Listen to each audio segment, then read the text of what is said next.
Welcome, Kevin, to the Magic Kathi show. I'm so excited to have another masculine presence here on the show because you definitely need some masculine support, and we will go deep into masculine energy with you today as well. But honestly, not just masculine energy, but also awakening the divine feminine in masculine energies, or like in men, because that's something that I talk about a lot. It's not just about awakening women to their divine masculine energy, it's also healing the suppression of the feminine inside of men. And obviously we can go deep into that, but first of all, welcome, and introduce yourself a little bit to our audience. Amazing. Really honored to be here, Kathi, and thank you for inviting me. We met through a mutual friend, which is a beautiful synchronicity. And I'm a speaker, so I'm all about telling the stories that are going to shape the narrative of the new earth, the benevolent culture that I'm committed to. So I'm also an author. I have a book with two co-authors that's titled Sex, Masculinity, God, the Trialogues. And I do a lot of mentorship, and I teach online courses all around everything from breath work, high performance habits, meditation, all the way to tantra, sacred sexuality, and men's work. So masculine initiation, rites of passage. How do we build healthy men, right? Which starts with how do we raise healthy boys, and then how do we awaken divine masculine and feminine energy in male and female bodies. And obviously in the current climate in the world, there's a lot of charge around that. There's a lot of polarized discussions. And I'm really a stand for the positive mythology that is emerging on the planet. That's amazing. And I think, the first question that I would have is, when did you wake up to the fact that this is the work that you need to do, especially during the time that we live in right now? Because I've looked at your chart. You are Virgo Sun, Libra rising, Aquarius moon. So we can already sense the Aquarian theme here. Aquarius is not. But also you are a manifester, right? So you're meant to lead the way, and an emotional manifester on top of that. So there's a lot of talking about emotions and going deeper into our emotions. Obviously Pluto and Scorpio generation, we go deep and we transform the values here on this planet as well. But what I've observed also in my own journey is that at some point we just heard the call, like if we hear the call, right, and if we didn't ignore it, and we're just like, fuck, I need to do this now. Like, it's time for me to wake up, to do my own work, because I'm meant to lead people into this new world, into this new paradigm. So when did that start for you? Yeah, it's a wonderful question. And I love that you're so informed with astrology and human design. And so I'm a student. I definitely don't claim to be an expert, but I love it. And I've spent a lot of time trying to understand myself through that lens, and I've worked with clients with it as well. For me, the wake up call, I didn't set out to do any of this work, to be clear. I started in government political science. I thought I was going to be a lawyer and maybe even a politician, like in my youth, 16, 17, age 18. So I knew I was good with language, and my teachers were telling me that, and I didn't want to do math or anything to do with, that kind of numbers world. But that felt very cold and dead to me. I was a very imaginative child. So when I got to university, I was raised Catholic. So I was very much caught up in that, the fear of hell, sex before marriage, meaning sin, and that I was bad, and a lot of the shame that came with that. I found myself really shut down in a relationship. My high school sweetheart came with me to university, and I thought this was the woman I was going to marry. I was very in this narrow mindset, and basically the wake-up call came when I found out she had been cheating on me, in my tribe. And I was completely naive and unaware at that time of some of these dynamics, even though all the signs and warning flags were there. So when I found that out, it was devastating. I got rocked out of this kind of railroad track, go to school, get a job, blah, blah, blah. And so this was like a red pill for me. It sent me into a deep depression. I started heavily drinking, depression, anxiety, and was really disillusioned. Now, at the same time, I discovered psychology in a deep way and actually changed my major to psychology and philosophy. I was reading the Yoga Sutras. I was reading Taoist texts.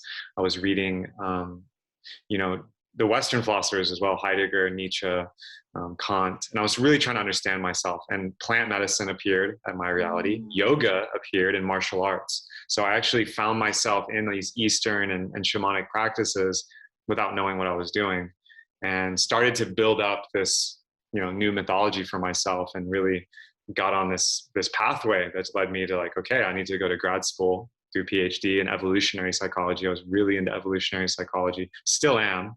Obviously, I didn't follow through with the PhD because I got disillusioned again and ended up selling most of my things, moving to California, and then selling everything I owned after going to Burning Man, going to transformational festivals, and sitting with a lot of amazing teachers in Qigong and Tai Chi and in Tantra and yoga, and realizing that none of this was for me.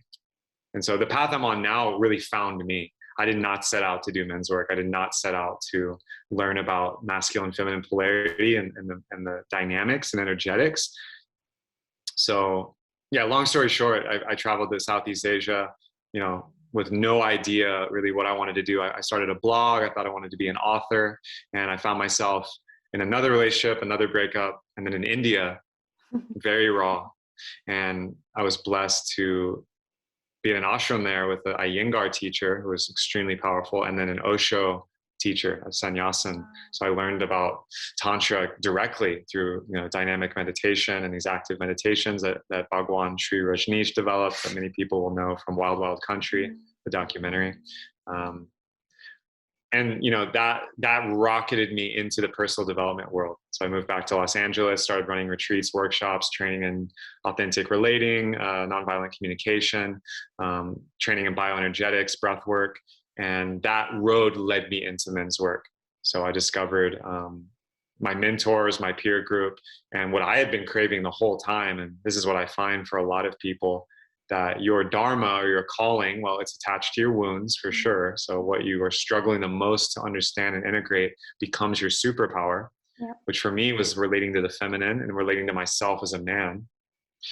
And then the mentors appear, and the hero's journey was a big part of my lens. So this work really found me. I started coaching full time a little over 6 years ago, almost 7 years ago. And so that has been a pathway for me through masterminds, speaking on stages, creating a lot of content, mentoring men and women one-on-one, and then leading men's groups, both in person and online.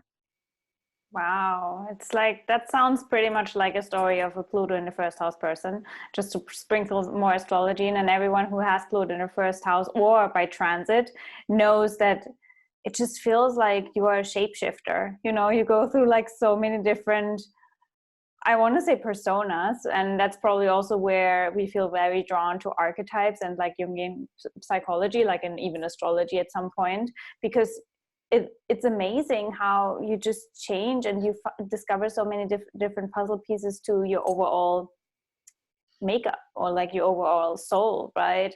And yeah, it's just fascinating to me to observe like people who either have Pluto in the first house, or I have Pluto in the 12th, so I've been through my Pluto in the first house transit, and it just feels like I've lived so many lifetimes already, and I truly believe that it's because you are meant to share all of these stories. You are meant to really talk from experience. You are embodying what you preach. It's not something that you've learned, like you've been through it. And that's also where our lessons and our wounds are really our gifts. And that's something I say to so many people that I read and that are struggling. It's always tied to your purpose. It's always, when we speak about mythology, it's Chiron. It's the key to your purpose. It's your deepest wound, because you heal yourself with every single client that you have.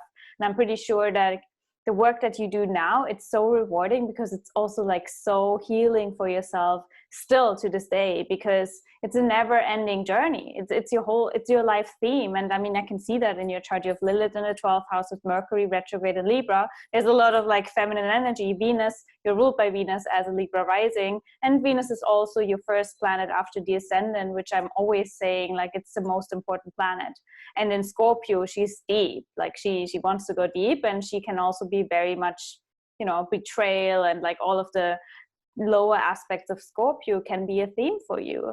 And so would you say like the man's work that you do is because you wanted to improve your relationship to the feminine, or how did it come about that you are focusing more so on man, or did you want to make man feel more comfortable with the feminine energy? Yeah, I love that you have the chart there and just can draw these parallels. And I mean, it's a both and. Yeah. So 100% what I became very knowledgeable about and experienced and practiced a lot was what I was struggling with. So, you know, for me, excelling in school academically was not a challenge. That actually became a superpower in like just avoiding work. Like my laziness became a superpower because I was more interested in other things like learning and experiences. Now with the feminine, that betrayal, it shattered this naivete and forced me to want to get better and be like, and understand myself. Now, I truly believe, having been gifted and honored and humbled with amazing women in my life, and the relationships I've had that have been super deep have been my greatest teachers and mirrors. And I find this is also true for a lot of men, that they're romantic and relating constellations are their main dojo. Now, there are some men that find a very stable relationship with a woman or the feminine, and their main dojo is their purpose and mission, which I agree with. They're co-equal in a man's life. And I actually believe personally that a man's North Star is his gift to the world, his service, his kingdom, you know, whatever you want to call it. This can be your career or job, or it can be your artwork. It can be your story, which I found is what is really resonates with me and what I help men unlock when I work with them. But at the end of the day, you know, and this could be considered old fashioned. And when I share this, sometimes people get triggered. You know, look at the story of Troy, you know, 10 years of war between the Trojans and the Greeks. It was over a woman's love. You know, these Greek myths hold some keys. Why are men buying the fancy cars, selling the company, you know, buying the land, you know, doing all these amazing things with economic and scientific and business prowess? Well, you know, at the end of the day, they want to feel love. They want to feel loved. And for a lot of men, if they don't love themselves, which this is the big journey of the man's inner feminine, right? Yeah. Then they'll seek it outside. So their drama will play out, or their triumph in relationship. And that's beautiful. You know, that's a creative dynamo for humanity, right? It's like where humans come from. Like the interplay of sexuality and eros. It's eros. It's driving nature. I see it as an evolutionary force. So therefore, as men, it's important to become skillful at it. It's important to establish sovereignty. And so the siddhi, the goal is sovereignty, right? I'm self-sourced. I love myself. And then I can, when I'm with a woman or a partner, even if it's same sex, it's the masculine, feminine that shows up no matter what. Then you're of service, and you can dance the dance together and play and create. But the shadow of that is codependency. And so a big part of my journey, as you said, was healing codependency inside myself. And that starts with my mother, right? And my father. And it starts with the lineages. And then it starts with the rubber meets the road in your lived relationships.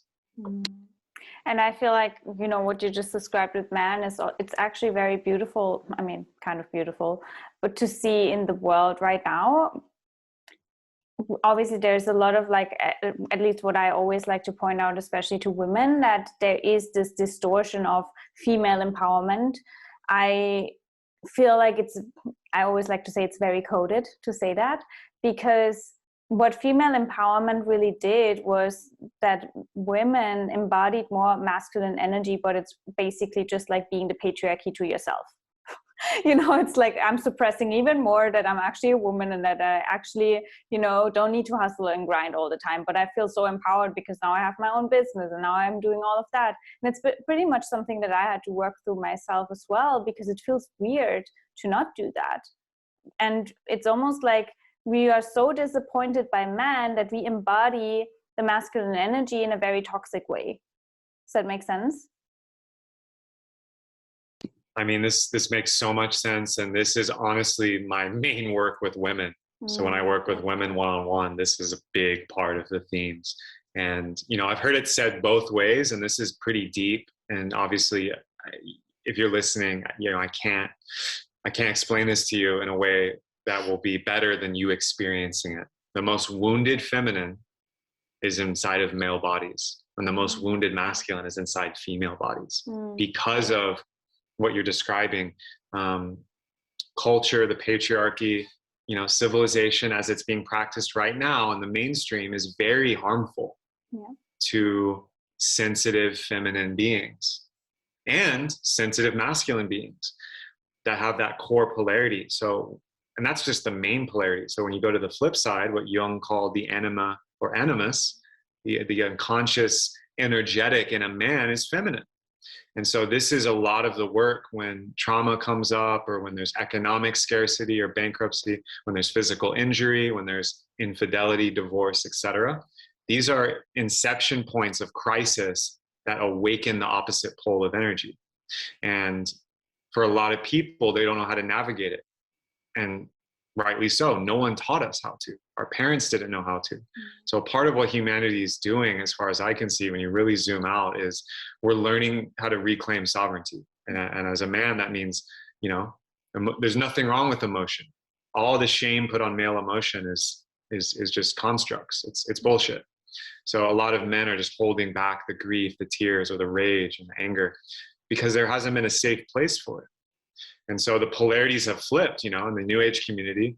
I know, because I did it in the past, and I know all the women complain about it. A lot of the men become very feminine. They grow their hair out. They start dressing differently. They want to be in nature. They want to play music. They want to be relaxed and just kind of like let go of the hustle. And that's a healthy polarity swing at first. And then, like you're describing, a lot of the women are like, all right, we got to start businesses. I'm independent. I'm single. I don't need a man. You know, I'm going to do this. And this is not serving these beings. It's a phase, and it's beautiful, but what we want to go to is wholeness. We want to go back to our innate sense of balance and sovereignty. And so for everyone, that looks different, but you can feel it in a being. And this is the beauty of Tantra, which Tantra is not just like sexuality. Tantra is a blending and a philosophy of life. It's a philosophy of expression and balance with the inner and the outer, the above and below, and the masculine and the feminine. It's yeah, I mean, and even, you know, when you talk about sex, it's such a, I feel like that's also really much awakening on right now too, where we also have to see if it's too extreme or not, right? You don't have to show up naked everywhere in order to show how open you are sexually, but it's more so like understanding that. And the book that comes into my mind is Meeting God Through Sex. And it's interesting because it's very targeted towards women, right? And that a woman doesn't really need a man in order to connect to her sexuality, and then ultimately the portal to the universe, right? And like that concept really helped myself like to really reconnect, or like to rebuild my relationship to sex. But you and the book that you've read, that you've written, sounds similar. I mean, I haven't read your book, but I feel like it's a similar concept, and it kind of empowers even men to connect to their sexuality, and then ultimately to see it as a sacred art, right? And a sacred practice, because obviously when we see like the pornography culture and all of the things, the relationship that men have to sex is very, very distorted.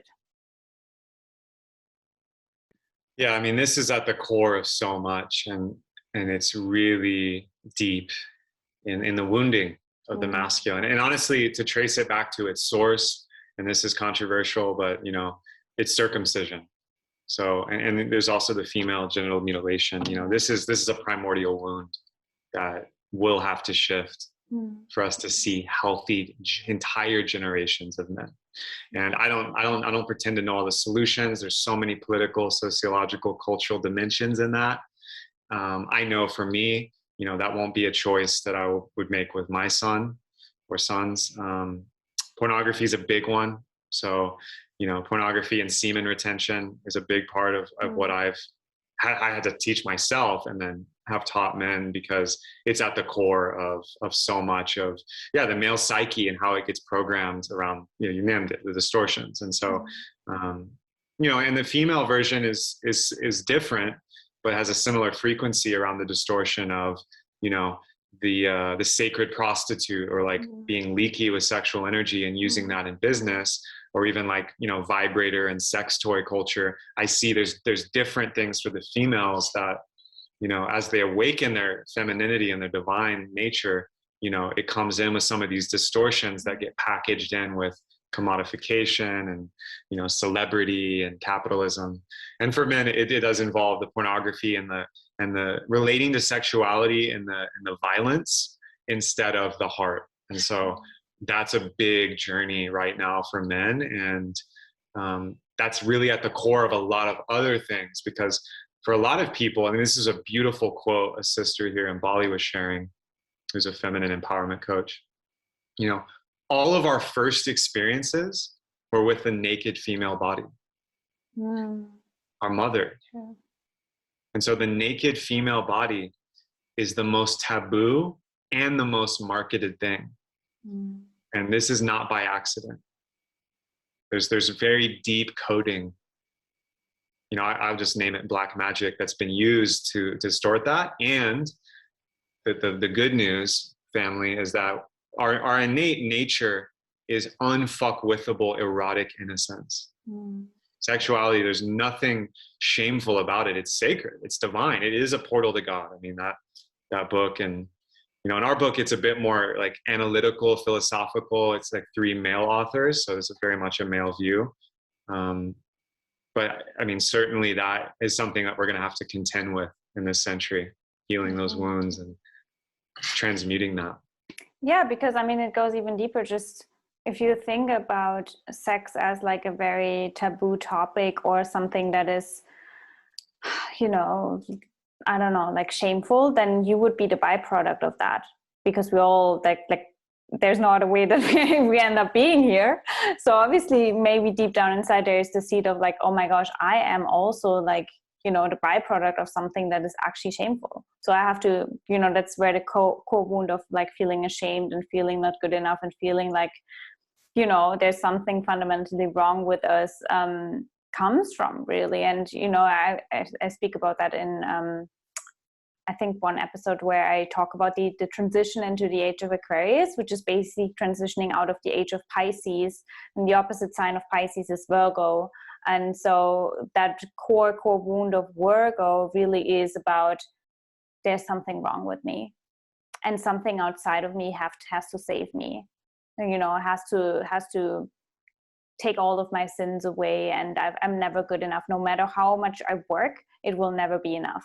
Like that's the core wound of Virgo. So a lot of people with Virgo imprints obviously are also here to serve people, but it's pretty much also because we carry that deep down inside of our DNA. It's just energy. You know, when I speak about astrology, it's just energy in your DNA, and you have that imprint or program in your DNA because you actualize that specific role here, because you want to transform something in the world. So it's not that there's something wrong with you. It's just like you choose that, obviously, because you want to feel how that feels. And you as an Aquarius moon, you pretty much feel the collective, like you're very connected to what's going on. And so obviously that's also why the way you communicate to people and the stories you even have to share, they're like in sync with what people experience, right?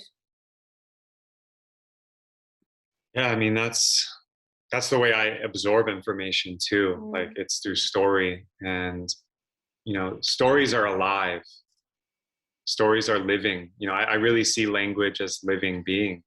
Memetics, the idea of memes, which are like the core units of language, like genes are the core units of DNA.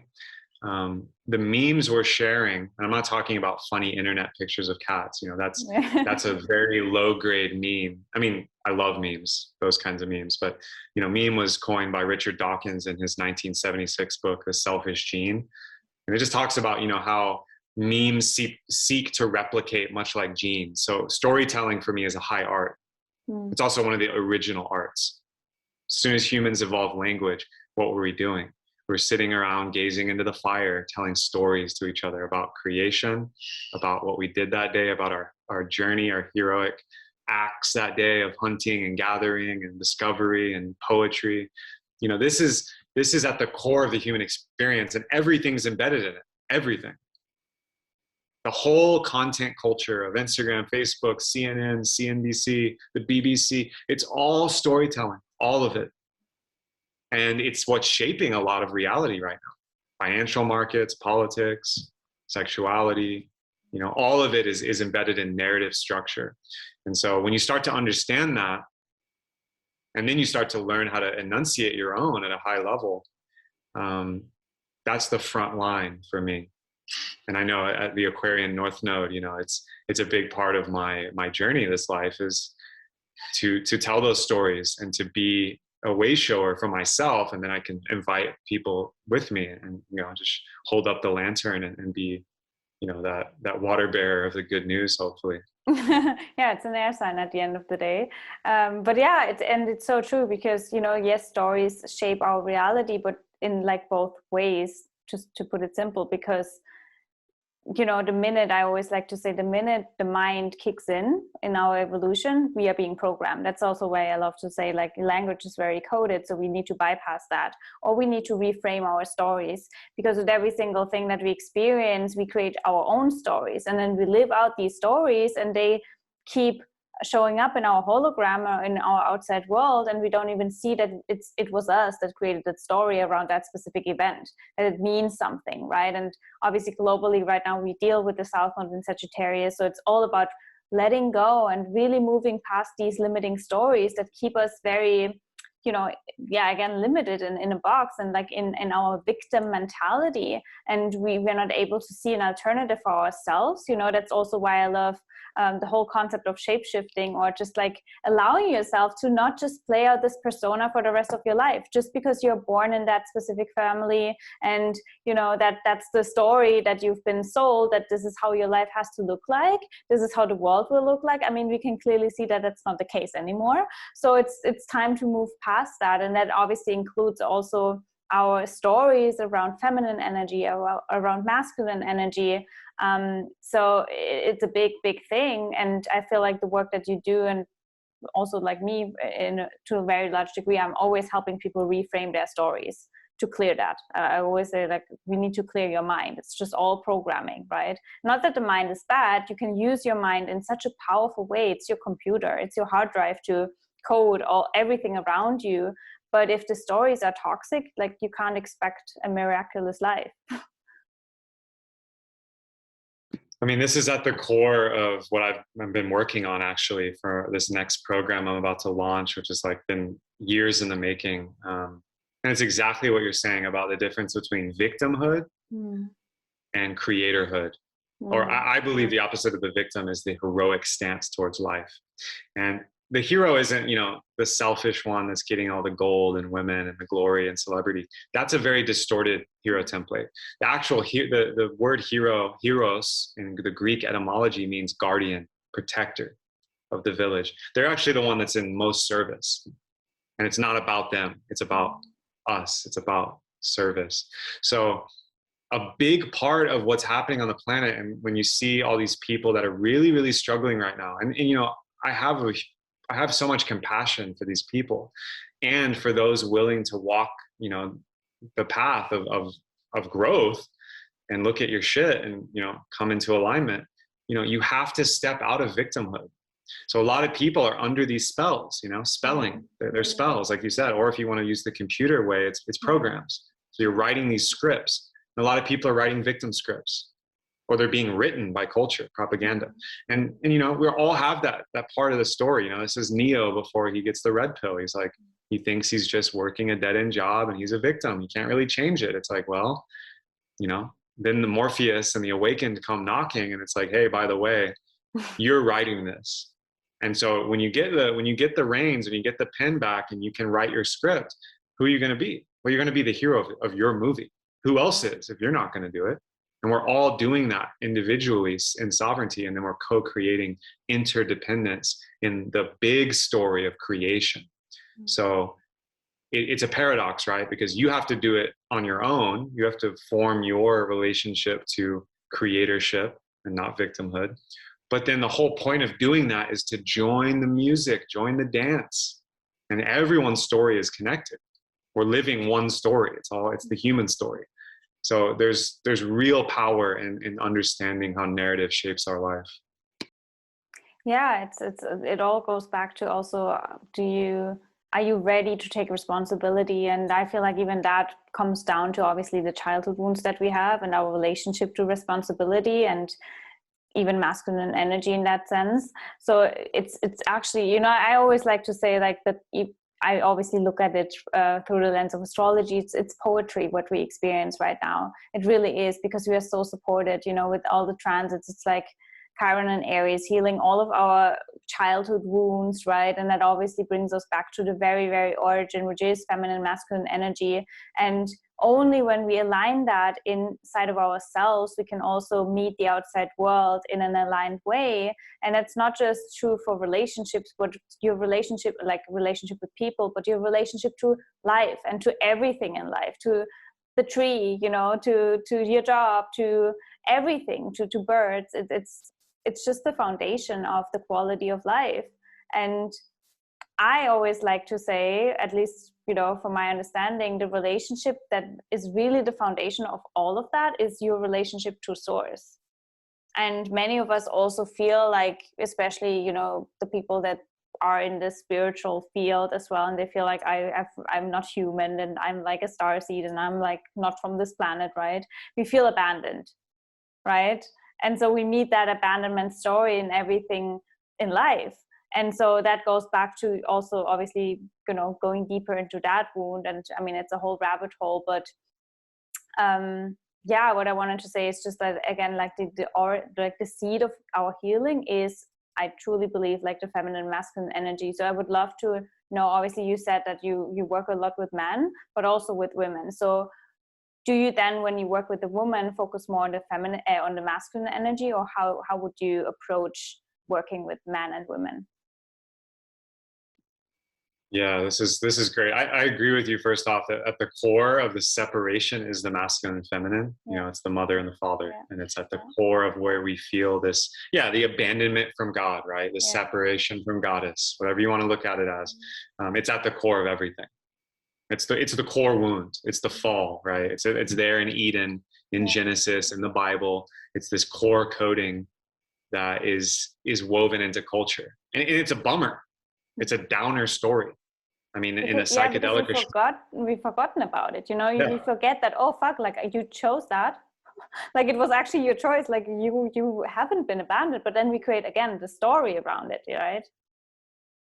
Right, and it's a bad trip. You know, if you look at it like we're in a journey, which we are, it's a bad trip. And so, how do you come out of a bad trip? Well, you choose. It is a choice. Not easy at all, but it's very simple at the end of the day, and only you can do it. And that's not just lip service. That's an embodied experience of existential awe, and just you know, it's there. And you know, when you talk about working with men and women, it's funny because with men, you know, we focus on the masculine, strengthening that, coming into alignment, coming into integrity, aiming at something, having goals, having training, discipline. I work with the masculine archetypes, so king, warrior, magician, lover. But what's interesting is as you build that up, as you move towards that, the feminine is equally as important and comes into play. So without even focusing on it, it becomes a huge focus. Same with women. With women, we work on the feminine. And it's the correlate archetypes, you know, queen, huntress, priestess, and lover. So it's like, let's get the feminine energy flowing, empowered, amplified, surrendered, juicy, you know, electric. And then naturally the masculine has to come online and come into alignment. And so it's very different, but it's very much the same. It's the same journey. It's just a correlate, right? Masculine and feminine are perfect complements. The law of polarity, the law of gender, it's a natural law. We're complementary to one another. Men and women are allies to each other. Masculine and feminine are perfect allies for existence. Anything but in the way of that, and it starts within you. It's not about like having a harmonious marriage or something. It's inside of you. And anything in the way of that, you know, is wounds, templates, distortions, beliefs, limits you put on yourself or someone put on you. And it's just getting all that out of the way. and then coming into polarity, coming into magnetism, coming into alignment. And, you know, a lot of it's buried under beliefs about the self, right? It's low vibrational emotion that gets stuck or trapped in time, usually in childhood. Shame, blame, guilt, fear, pain. You know, these things get in the way and they prevent us from developing into our most beautiful selves. And the good news is that, you know, all you got to do is you got to feel it. You got to move it. You got to contain it, release it, find it, experience it. And then naturally your being will regulate back to its homeostasis.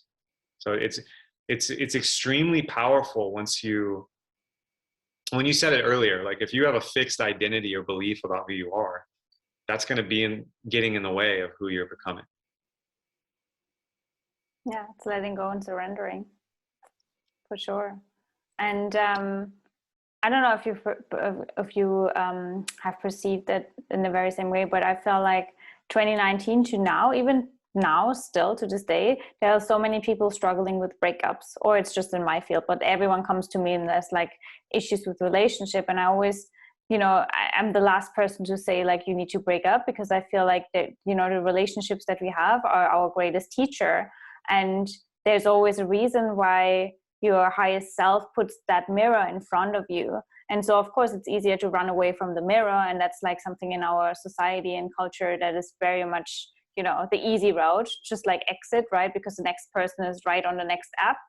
So it's like that, you know, loyalty, let's just say, to the relationship and to the dedication to the work is very much, I guess, is forgotten. Where do you feel like that comes from, and how do you see relationship dynamics moving forward?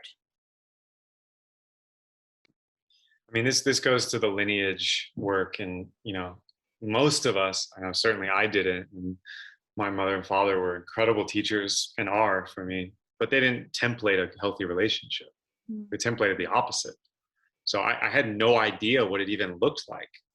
So that's where I go out and start dating and forming these relationships and get my heart broken, get betrayed, fail, fight, like all this stuff. You know, we're all in this dojo of relationships, and, you know, technology, like you said, is speeding it up. So it's like super fast, you know, 100 matches on your dating app, and like, you know, speed dating and like all this stuff, you know, it all gets externalized or projected or transferred at first. So all of the shit that you're not aware of in yourself, you know, or any trauma that you're comfortable with from your opposite sex parent, and, you know, Sigmund Freud and Carl Jung and these guys, you know, 150 years ago, cracked the surface on a lot of this stuff. And a lot of it's true. A lot of it you can verify in your own experience. There's truth to it. You know, you'll seek this stuff out in a partner and play it out. And then you'll get tired of it at some point, because you'll notice, why am I attracting the same kind of guy every time? Why am I always dating the same kind of woman? Like, what is this? You know, these patterns form because they want to shift. It's a mirror. It's literally showing you how you relate sexually, emotionally, physically, mentally, spiritually. On all these layers, you'll attract your match. You'll attract, I mean, it sounds woo-woo and cliche, but it's true. If you're dead set in some kind of energy, or you have some complex inside you that's working its way through you, and you're not aware of it and directly addressing it, the partner will. And so you'll, once you're aware of this, though, it's so beautiful, because then you'll just know when it's happening, and then you can name it. And then if the partner has the technology and language as well, and the self-care and sovereignty to not just project it, but to own it and move through it with you and lean in and support, even if it's not in the relationship, you get support in the men's circle and the women's circle with your mentors, elders. You can move through all of it. And then you can actually find out what's real, what's authentically your desire. What do you actually want? And that's the scariest thing of all for most people, is coming to terms and admitting and owning what they actually want. And how would you approach, you know, that's a question that I get asked a lot also from many clients. It's when you do the work and you constantly do the work, I feel like there is a balance, or like a fine line, let's just put it like that, a fine line between always finding or searching for the issue inside of you, right? Versus like the other party also has to do the work. and when it's the time to move past, like to really say, okay, this is not working. Like I've really, really done all of my work. Like, you know, especially if you come from a codependent place, or, you know, it can be really tricky because you feel like, no, I still have to do work. And the truth is we always still have to do work. It's never ending, right? So how do we draw a line there? Yeah, this one is tough, you know, and I get it because I've been through this myself, and I've been through it with a lot of clients. You have to have really strong boundaries and self-love and awareness. It's the only way. So, you know, relationships come and go for reasons and seasons, and then there's these lessons you're learning with each partner. And obviously in hindsight you can see that, but when you're in it, you're in it. And if you have a lot of these ideas and expectations, it can be really painful to have those unmet or broken. So, you know, it's funny, my good brother Adam Roa, and you know, some of his past work in relationships, he talks about the slinky effect. He's the first one I heard this from. I don't know if he made it up, but the slinky effect is like this twin flame soulmate dynamic, which is so hyped, but there's some truth in this, where one partner, I feel like pre-2020, I feel like it was mainly women that were doing this, but now it's men and women I'm noticing, like you're talking about. But one partner would just wake up and just get full power. So, right, they've been married for 10 years. It's been kind of, okay, we know what's going on. And the woman goes and drinks ayahuasca, or she goes and does sex magic, or she's powering up. She's becoming a queen priestess. She's waking up and growing super fast. She's making a ton of money. Maybe she quit her job, going into business. Maybe the kids have gotten older and now she's awakening her strength in many ways. And the man just has no fucking clue. And it's just, he's threatened. And so it's the slinky, right? The slinky effect is like, one side of the slinky will just will pop up, and all this tension's created. So that partner, and this can happen the other way too, where the man has a big experience and a big upgrade, and the woman's in the old pattern and is threatened by it, and will try to tear him down or subconsciously play this out in drama. And so the tension of the slinky effect is that the other partner has got to grow too. They've got to take ownership and do their work. It's not about trying to become the same thing. It's about rising together. So this dynamic plays out, and you know, fortunately for a lot of people, their relationship won't survive it because they don't have the tools, or their season was finished and they just are clinging to, well, this is the one. I have to make this work. What will my parents think? Blah, blah, blah, blah, blah. So there's a level of attunement around this where, well, I mean, this is the classic wisdom of like Rumi and Sufi mystics, you know, if it's meant for you, if the love is meant for you and real, nothing can take it away. Even if you spend time apart, even if you move to another country, even if you go through this cycle, if the love is real and powerful and there's dharma and karma, you'll find your way to each other, and nothing can break it. Now, where do you draw the line? This is the tricky part. Only you know. And you have to develop discernment. You have to go through the experiences, and it's all self-knowledge. So if you know inside your heart how you feel around that person in relationship to them, and you know where you begin and they end, and you have healthy boundaries, you can navigate it with language, with action, with love. But a lot of people don't have these tools because no one taught them to us. So that's part of the work we're doing right now. Amazing. Yeah. So tell us where we can find you and discover more about your work. I know you also have a podcast and you share a lot of messages on Instagram as well. Yeah. My podcast is The Revolution, with the R in parentheses, R Evolution. It's on iTunes, Spotify, all the places. Lots of good stuff on this from powerhouse men and women. I'm like backlogged in episodes, but you're definitely on my list later this year. I'd love to review you. Yeah, KEVINOROSZ.com. KEVINOROSZ.com is my website. Everything's there. I share on Instagram, Facebook, YouTube. And a lot of my work is surrounding the masculine archetypes right now. So I have an online school, the School of Mastery, which is flow state mastery, which is like teaching morning routine, teaching high performance habits. And then I have masculine mastery, which is teaching the male archetypes, mastering, you know, women, wealth, purpose, your body and mind. So it's like, it's very simple, and couples can take that together. It's powerful for women too, to take that course with a man or for a man. And yeah, my book is on Amazon. So it's by myself, KEVIN Orosz, Kathi Last, and Daniel Dick. It's with 3 co-authors, and it's 10 chapters that are of the most taboo topics around sex, masculinity, and God. Mm-hmm. And they're in a conversational format. So they're trialogues. It's 3 men, you know, we're all academic philosopher types, you know, breaking this stuff down, everything from polyamory, infidelity, divorce, sexual trauma, the divine in sexuality, and of course, masculine movements. What is men's work? So that book will really speak to people who have a lot of desire to understand some of this stuff from all angles. And yeah, that's what I'm excited about right now. I'm really excited about this new program, which is combining the hero's journey and masculine healing and integration all together. And it's going to be a group program I'm going to be launching very soon, probably at the beginning of April.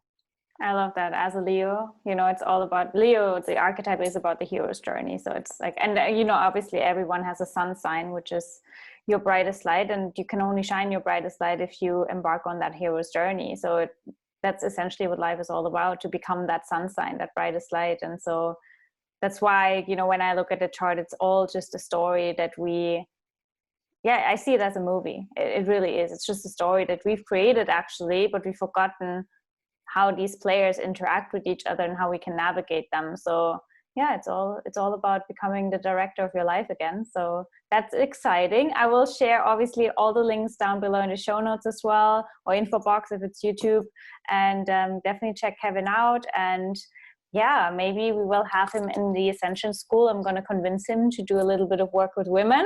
That would be amazing. And yeah, thank you so much for being here and sharing your insights. Thank you so much, Kathi. I'd be honored to be in your school. Bye. Ciao.